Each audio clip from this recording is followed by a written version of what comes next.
Alright guys, so magandang hapon. Nandito ngayon sa kabilang bahay, dito lang sa Monterey Street, sa Barangay Concepcion, Pequeña, Naga City. Uulitin ko, sa Barangay Concepcion, Pequeña, Naga City, kasi may nakapagsabi sa akin na kaibigan na katabi lang naman ng bahay namin dito ay bukas daw yung pinto.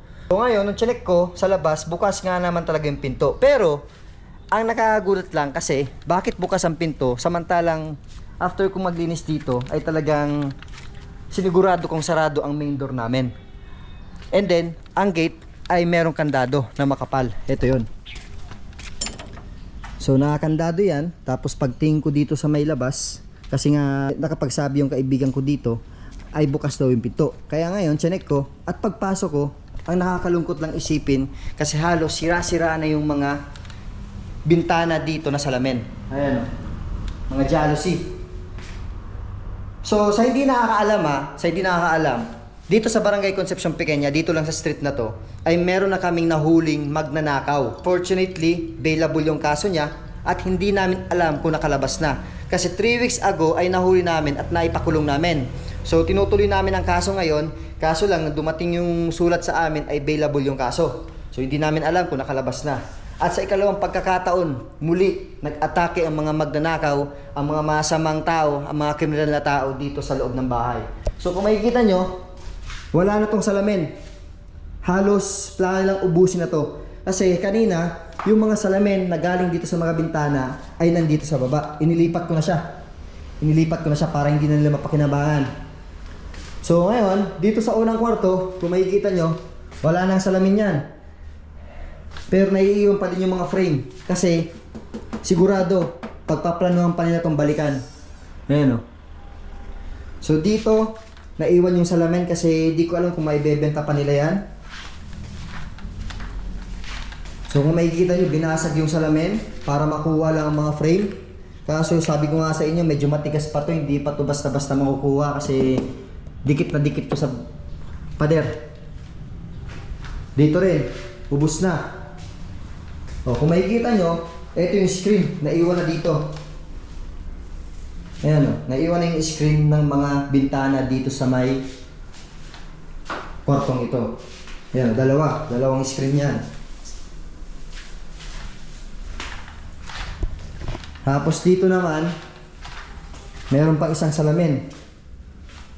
So pagpaplanuhan pa nila ang bahay na to, kasi ito hindi pa nauubos o. Kukunin pa nila yan, sigurado. Kasi mabebenta nilang bakal na to, sigurado yan. At yung paglinis namin dito, itong gripong ito, hindi pa yan sira. Ngayon, tinanggal na yung tiles. Hindi ko alam kung anong planong kunin nila, itong gripo, or basta, meron silang plano kung bakit tinanggal nila yung tiles dito. Grabe yung mga magnanakaw dito sa barangay na to. Actually, marami na akong nakikita mga post na talagang maraming magnanakaw dito sa Concepcion Pequeña.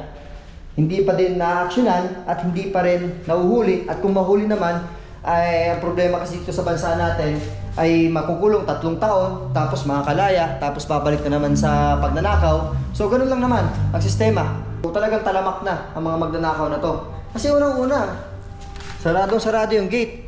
Kandado yan. Tapos ito, sinecure ko na hindi ito mabuksan kasi disusi ito. Ang problema, dito sila dumaan. Dito sila dumaan sa may gilid. Ayan o, kung makikita ninyo, butas na yun o. Yun yung problema namin dito kasi open area yan, tapos kawayan lang naman yan. So sigurado talaga pwede nilang sirain yan sa madaling paraan. Pwede silang pumasok muli dito kasi wala talaga siyang barikada dito. Ayan, kasi bakanting bahay na to eh. Tingnan natin yung tindahan. Oh, meron pa sila ditong naiwan na tabilya na may patalim. So, alam yung nakakatakot lang dito, mga magnanakaw to, itong mga kriminal na to, pwede pang makapatay. Lalo na pag natrap na sila. So, ito yung tindahan. Ayan, oh. Ito, hindi yan dati bukas. Ayan, sinusubukan na nilang buksan. Tanggalin. Oh, kaso hindi na matanggal kasi medyo matigas pa. Grabe, mga talamak ang magnanakaw na to. Kaya ngayon, sana Meron tayo ditong mas solusyon sa mga ganitong mga kriminal na taong ito. Kasi walang ibang ginagawa kundi mamerwisyo ng mga kababayan natin na nananahimik. Wala silang magawa sa buhay, siguro mga drug addict. Diba? Kaya kayong mga drug addict, yung mga magnanakaw, magbago na kayo. Grabe oh, makikita nyo, wala na oh, wala na yung mga salamin. Dati nandiyan pa yung mga salamin yan. Ito yung mga basag na salamin sa baba. Ayan, makikita ninyo. Sira na. Oh.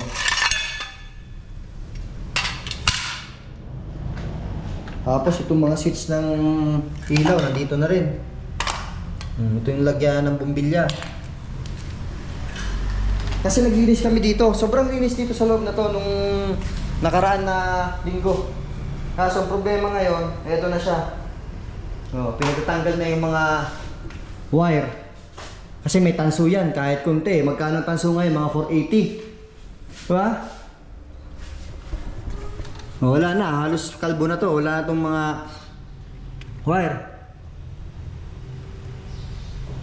Kaya panawagan sa barangay, alam ko naman na kayong makasolusyon sa mga problema namin dito sa Barangay Concepcion. So sana meron tayo ditong visibility ng mga tanod or kung sinong pwedeng mag-ikot. At least matakot naman yung mga kriminal na walang magawa sa buhay. Sabi oh. Kaya panawagan sa mga opisyal ng Barangay Concepcion Pequeña. Sana masolusyonan ang problema namin dito sa barangay na to kasi grabe. Yan o. Basag sa salamin, sirang bintana, dito sa labas, sa loob ng kwarto. Wala na, halos ubusin na nila.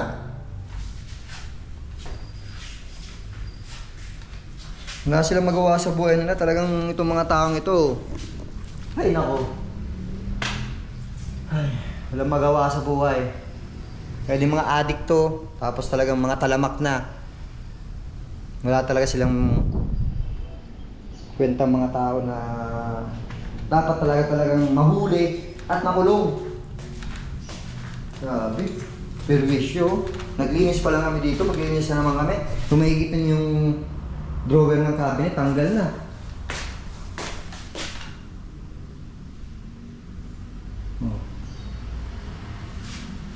So, ayan.